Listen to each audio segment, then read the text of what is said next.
ahoana marina, vary iray madikôsy menaka 3 kapsily. Toy izy ny lalantsika, hoy ny filamatra miendrika baiko nenti ny filomarika ravalomanana.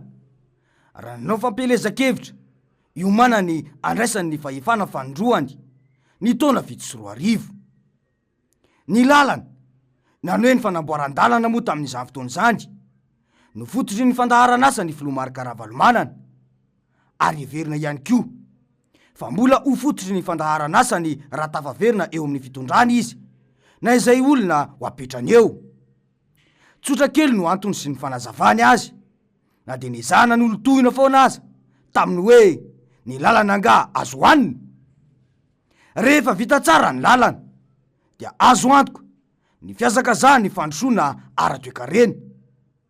Mora ny fivezivezen'ireo vokatra ifanakalozana ara-barotra, miena ny fitohana ny fifamoivoizana, mitombo ny fotoana ahafahana mamokatra, itombo koa mazava ho azy ny vokatra amin'ny lafiny rehetra. Resaka fanatsarana ny lalana fotsiny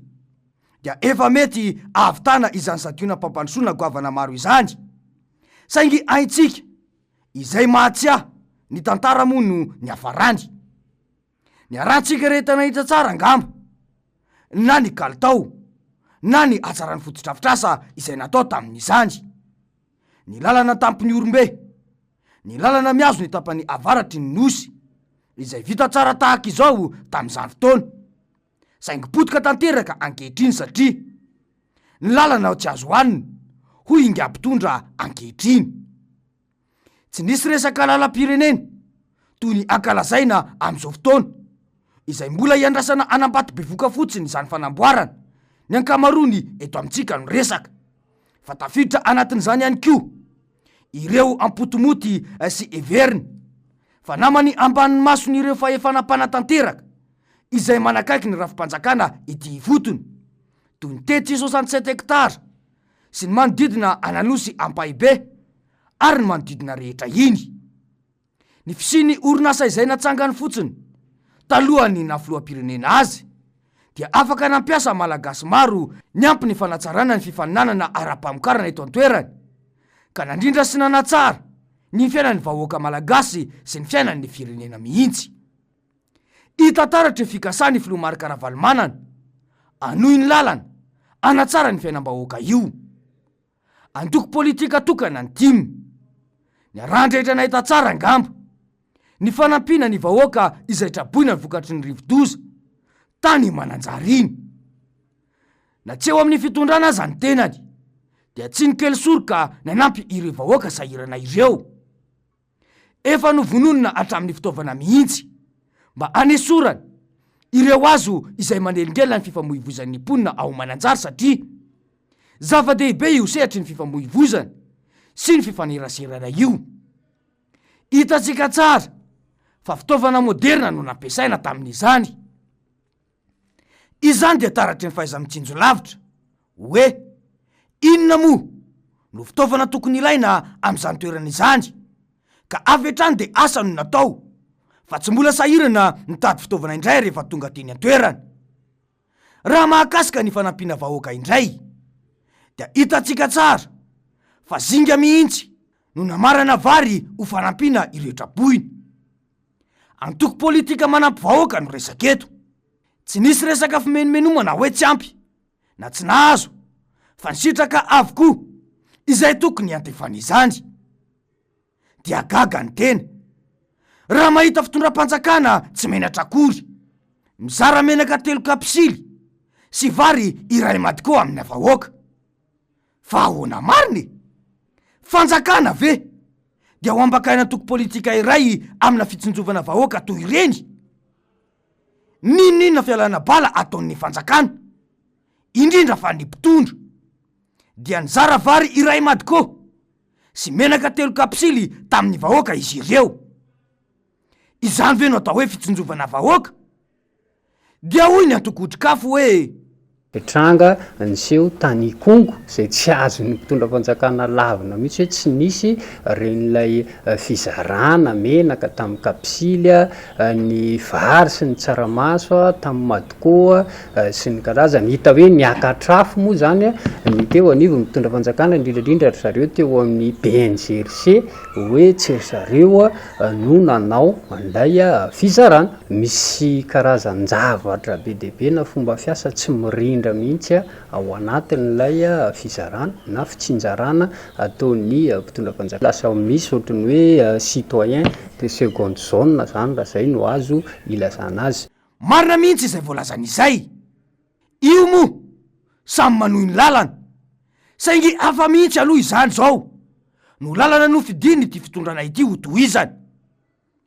isan'ny fanohizana ny lalana ny tsy fahafahana miaino iletsokera toy izany ihany koa ny mikasika ny lahara-pahamehana manoloana ny zava-misy eto amin'ny firenena ny olazaina mihitsy aza fa nanao fahotana mahafaty ilay solomba-vambahoaka nangataka ny fanemorana ny fanatanterana ny teleferika eto Antananarivo satria hoe manohy toy na ny dedikasa ny ngafy loha-pirenena dia mipetraka ny fanontaniana hoe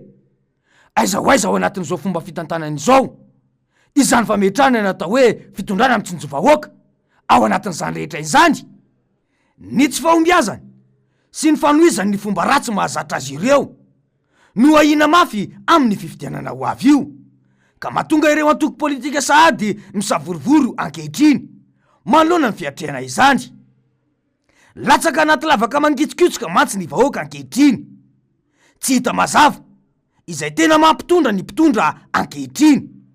eo amin'ny fitsinjovana ny fiainam-bahoaka ny seni izay rafitra efa hita fa tsy maleo tena io no everiny fa itazomany ny fanohizan'ny lalany amin'izao fampahantrana sy fampahoriana ny vahoaka malagasy izao dia hoy ny solomba-vambahoaka hoe faravaraty ny zavatra io ary tokon'izay ny tokony izy dia tokony asiana autorité morale eo amin'ny seni io atsona dolo ny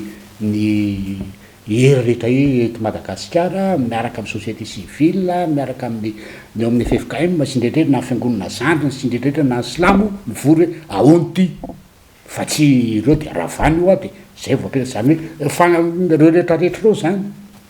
no atao hoe règle du jeu raha tena tia nahanana fifidianana madio sy mangarahara eken'ny vahoaka isika eto fa raha tsy zay no atao de minoay ianao fa isy problème fifidianana amin'ny manomboka amin'ny heritaona io manomboka any amin'ny communal filohan'ny république ary ny any amin'ny legian'ny solomba-vahoaka amin'ny 2024 afaka manao an'izany ny FFKM de ny FFKM ndraiky io miaraka amin'ny CFM afaka manao an'izany dia raha tena tiany fanjakana koa izy dia ava maika ho tian'ny communauté internationale zay apin'ny communauté internationale ara-bola raha ohatra ka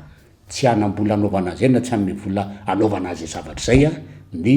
mpitondra am'izao fotoan'izao satria mety anelingelona ny sain-dratsy ny zavatra zany mety anelingelona ny zay mety hoe objectif any amin'ny tratrariny amin'ny fifidianana dia zay zavatra izy zany hoe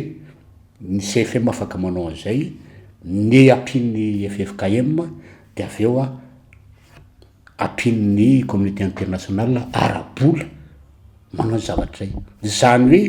ny communauté internationale aloha zavany resaka tsy hanao ingérence ka hoe zareo no ame consigne am'le izy fa io resaka samitsika malagasy io fa fanampinara-bola no taony amin'ny communauté internationale raha ohatra ka tsy hanam-bola anaovana zay tsy ame vola anaovana zay ny fanjakana malagasy marina mihitsy izay voalazan'izay ny fisian'ny ray aman-dreny ara-panahy ao anatin'io rafitra io dia azo everina fa mety ampiova zavatra betsaka indrindra fa manoloana ny fikarakarana io fifidianana io mbola vao fa manana fotsiny aza dia efa betsaka ny zavatra mifamaofao toy ny hoe tsy misy ny doublon teto kanefa dia hitam-poko hitam-pirenena izany mahafaly azy ireo ve ary mahafinaritra azy ireo ny fizarana vary iray madiko sy menaka telo kapisily amin'ny vahoaka efa sahirana izao izany rehetra izany dia fanambaniana vahoaka ary fanampanina ireo tompon'andraikitra eny ifotony. Manoloana izany indrindra nefa dia nahoana ireo ray aman-dreny ireo no mangina tsy miteny manoloana izao zava-misy izao. Soa ihany aloha fa mbola eo ny filomarin-karavalomanana mamelona indray ny fanantenany ny vahoaka malagasy, ary manamafy sy milaza mazava fa mbola azo atao tsara ny mamerina ny lalana izay tokony hotohizana tamin'ny taona 2024 ireny ka iadana ny ambany lanitra. Samy mahatsapa tsara angamba ny rehetra fa samy manana ny fahasamihafany, ilay mpanao vely rano sy ilay mpanangana fa tsy mpandrava eo amin'ny fomba fiahinany vahoaka malagasy sy ny fitantanana ny firenena. Mila mijoro amin'ny tena safidiny ny vahoaka raha tsy te hanohy intsony izao fizarana vary amina madiko sy menaka 3 kapisily izao intsony. Tokony ho fantatry ny vahoaka fa vola etra sy vola fanampiana azo avy amin'ny anarany no zarazarainy fitondram-panjakana etsitsero io, kanefa dia menaka 3 kapisily sy vary iray madiko ve no setriny zany? Mbola anaiky fanambanina ataona mpitondra tahaka izao foana ve? Fa ahoana mariny?